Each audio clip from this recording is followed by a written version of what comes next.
Hi, എന്തൊക്കെയുണ്ട് വിശേഷം? നമുക്കിന്ന് ബീച്ചിലേക്ക് പോയാലോ ഒരുമിച്ച്? ഞാനെന്ത് വാക്ക് പറഞ്ഞത് നിങ്ങൾക്ക് ഓർമ്മ ഉണ്ടോ എന്ന് വിചാരിക്കുന്നു. ഒരുമിച്ച് ഞാൻ പോകുമ്പോൾ നമുക്ക് ഒരുമിച്ച് പോകാൻ. വീട്ടിനടുത്ത് തന്നെയാണ് ബീച്ച്.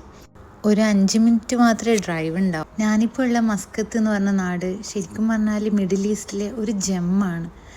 ഒരു സൈഡിൽ ഹാജർ മൗണ്ടെയ്ൻസും മറ്റൊരു സൈഡിൽ അറേബ്യൻ സീയും അതിന് നടുക്ക് വളരെ ബ്യൂട്ടിഫുൾ ആയിട്ടുള്ള ഒരു ലാൻഡാണ് മസ്കത്ത്.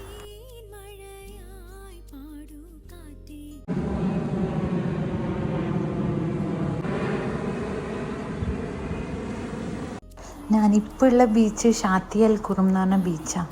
വളരെ ബ്യൂട്ടിഫുള്ളും വളരെ പീസ്ഫുൾ ആയിട്ടുള്ളൊരു ബീച്ചായത്.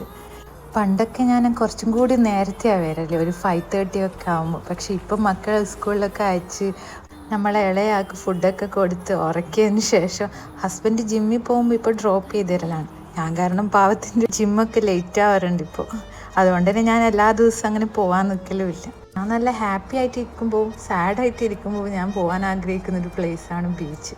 അവിടെ പോയിരുന്ന് ഒരു അരമണിക്കൂർ ഇരുന്ന് കഴിഞ്ഞാൽ കിട്ടുന്ന ഒരു എനർജിയും പീസും അത് വേറെ തന്നെയാണ്. ഇവിടെ എത്തിക്കഴിഞ്ഞാൽ പിന്നെ നമ്മൾ കാണുന്നത് എല്ലാവരും, എത്ര ഏജുള്ള ആൾക്കാരും ഏത് ജനറേഷനിലെ ആൾക്കാരും ഫുൾ വർക്കൗട്ടും അവരെ കളികളും അവരതായ എൻഗേജ്ഡാണ്. അത് കാണുമ്പോൾ നമ്മൾ എത്ര മടി പിടിച്ചിട്ടാണെങ്കിലും ലോ എനർജിയിലാണെങ്കിലും അങ്ങ് ഉഷാറാവും.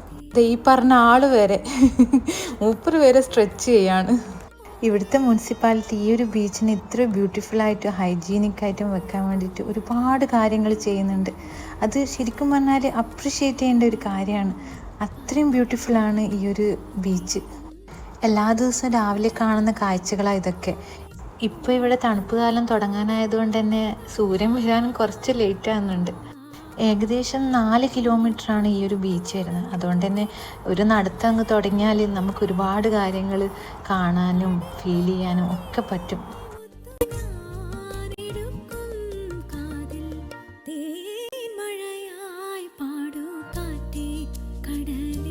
ബീച്ചിൽ നിന്ന് പുറത്തിറങ്ങിയാൽ ഇവിടെ കുറേ എംബസികളും അപ്പുറത്തെ സൈഡിൽ മിനിസ്ട്രീസുള്ള ഒരു ഏരിയയാണിത്.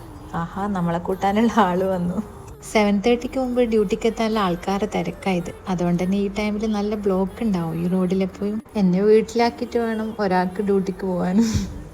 ആദ്യം പറഞ്ഞ പോലെ ബീച്ചിൽ അങ്ങനെ വരാൻ പറ്റില്ലെങ്കിലും പക്ഷെ ബീച്ചിൽ വന്ന ദിവസം ഈ നിസാർ ഖാൻ്റെ ചായക്കടയിൽ നിന്ന് ഒരടിച്ച ചായ ഒക്കെ കുടിച്ചാലാണ് ആ ബീച്ച് ഡേ അങ്ങ് കംപ്ലീറ്റ് ആവാൻ. അങ്ങനെ ഞാനൊരു ചായയും മൂപ്പറൊരു കോഫിയൊക്കെ കുടിച്ച് നമ്മളെ ബീച്ച് ഡേ അങ്ങ് വൈൻഡപ്പ് ചെയ്യാണ്. ഇനി അടുത്ത വീഡിയോയിലോട്ട് കാണാം കേട്ടോ. എൻ്റെ സ്വന്തം ഫനു.